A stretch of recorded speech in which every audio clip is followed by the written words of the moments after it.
On a windowsill sat a small candle. It lived a simple life, but it was happy. That was until one day it looked up and saw the bright, powerful sun. The candle felt small, weak, and useless. Why was it so tiny when the sun could light up an entire sky? Why did it have to burn away its life force just to create a little bit of light? The sun didn't have to ask these questions. It just naturally burned with a powerful, steady flame that never wavered. Looking at this, the candle began to doubt its own light. Maybe it wasn't enough. Maybe it shouldn't even try. Maybe it would be better if it just stopped burning. As the candle considered this, its flame flickered. Was this what it was for? To just flicker and fade? The candle had never really thought about what it was for before. It had just always burned, giving off light and heat whenever it could.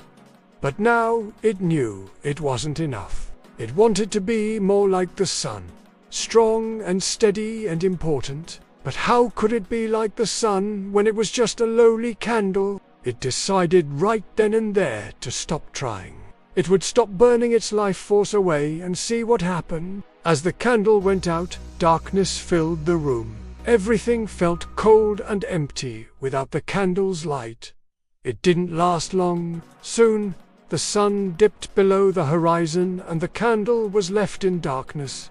All alone, the candle felt something new, a deep sadness that threatened to consume it. The candle had given up on its life, because it had wanted to be something it was unmeant to be. It had wanted to be the sun, but in doing so, it had forgotten what it was like to be a candle. It had only realized how important its light was to the world around it until it was too late. Then one night, the power went out, the moon was hidden behind storm clouds, and the sun was gone.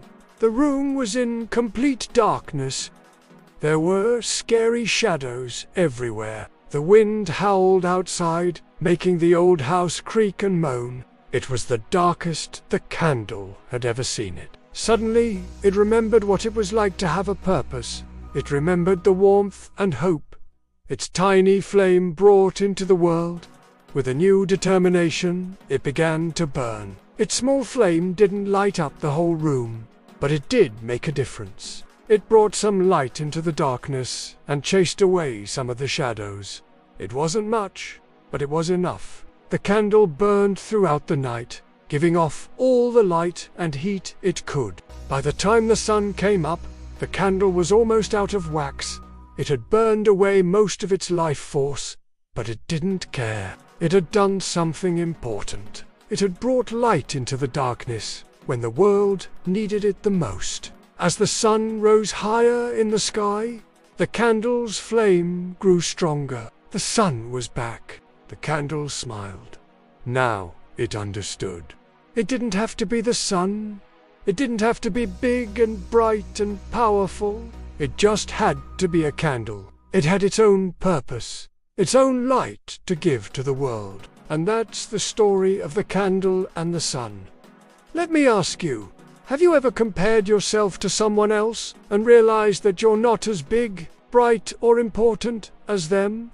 Maybe you're not as strong or successful or talented. When we do this, we can start to feel small and insignificant. We might think that we're not enough the way we are, and that we need to change in order to be happy. But here's the thing.